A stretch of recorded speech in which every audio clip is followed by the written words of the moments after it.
किसान का बेटा था वो दृढ़ता का भंडार। वल्लभ भाई पटेल नाम कहलाता था सरदार। कृषक कार्मिक जनगण से था उसको प्यार अपार। अखिल देश ने उसे रहनुमा किया था स्वीकार। गांधी बापू का शिष्य, सत्य अहिंसा का अवतार। किंतु एक भारत करने को धर लेता हथियार। लौह पुरुष संबोधन था वो लोहे की दीवार। तेज पुंज तुम, शक्तिपीठ तुम, बल का सागर अपरंपार। ऋणी देश का नम्र नमन तुम स्वीकारो सरदार।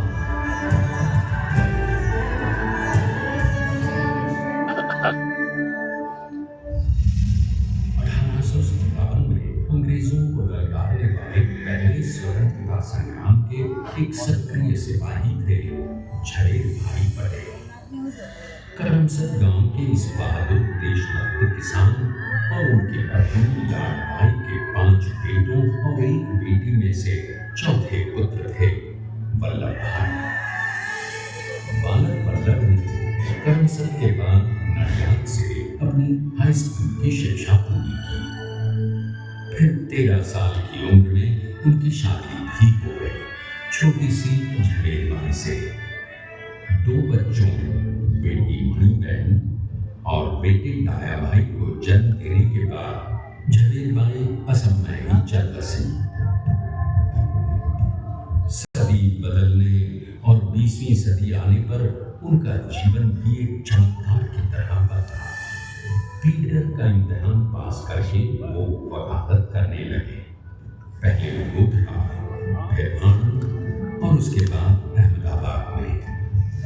मगर जल्द ही वकालत छोड़कर वो बैरिस्टर बनने की इच्छा से इंग्लैंड चले गए। लंदन में बैरिस्ट्री में अव्वल आने और वजीफा जीतने वाले अनोखे भारतीय थे। अब तो अहमदाबाद की वरिष्ठ अदालत में बैरिस्टर पटेल की जिरह और जीतों की धूम मच गई।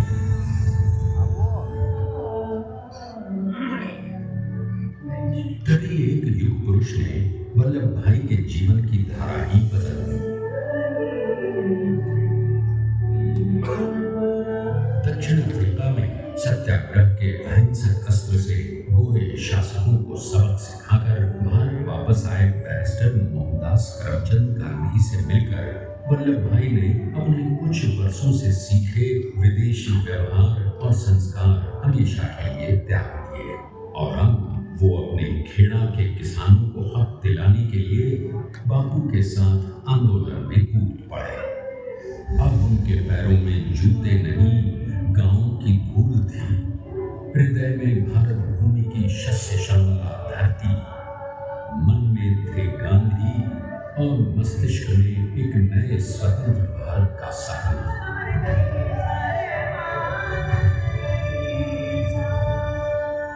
तभी बारडोली के मजबूर मजलूम किसानों की यातना का समाचार उनके पास पहुंचा। तुरंत वल्लभ भाई वहां पहुंचे और यूं शुरू हुआ भारत का सबसे बड़ा और सफल किसान आंदोलन बारडोली। वल्लभ भाई ने बारडोली के 87,000 किसानों को ऐसा अटल, अडिग, अचल मनोबल दिया कि अंग्रेजी सरकार हिल गई और 1 बरस के बाद उनका लगान माफ कर दिया गया। अब तो पूरे देश में लोग वल्लभ भाई के नाम की तस्वीर खाने लगे। स्वयं महात्मा गांधी ने कहा, अब वल्लभ भाई मेरे शिष्य या साथी नहीं, सारे देश के सरदार हैं। और देश को मिल गया एक अनोखा असरदार सरदार।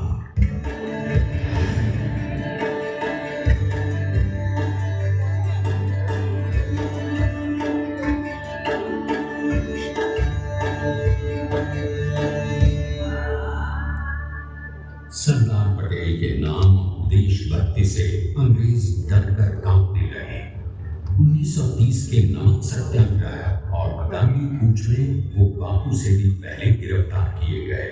तो सन 1932 में फिर उन्हें बापू के साथ ही जेल में 2 सालों के लिए डाल दिया गया।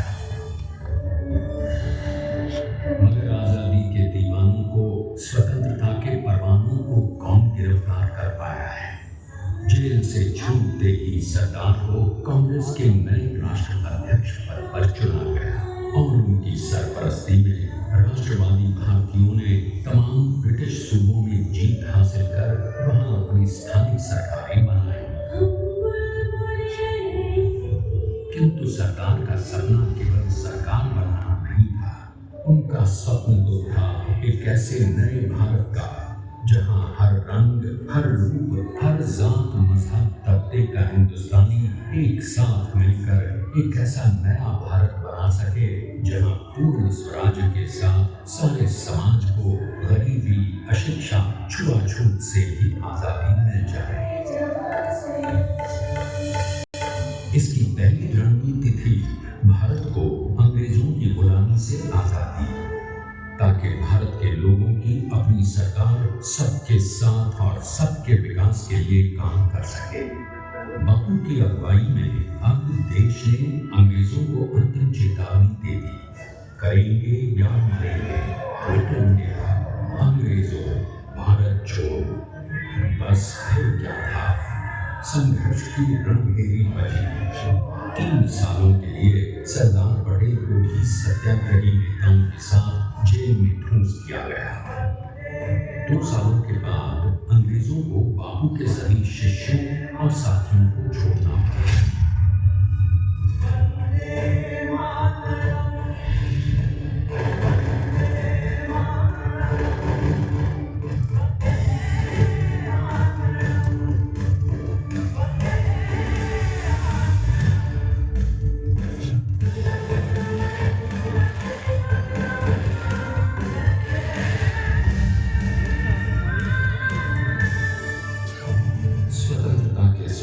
सच होने के साथ अब सरदार पर कई एक नई जिम्मेदारियां थी।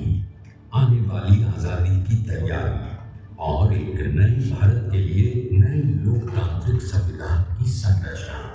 जैसा उनके साथी ने खुद कहा था, सरदार ने ही 6 हथौड़ी लेकर एक नए भारत को उकेरा है।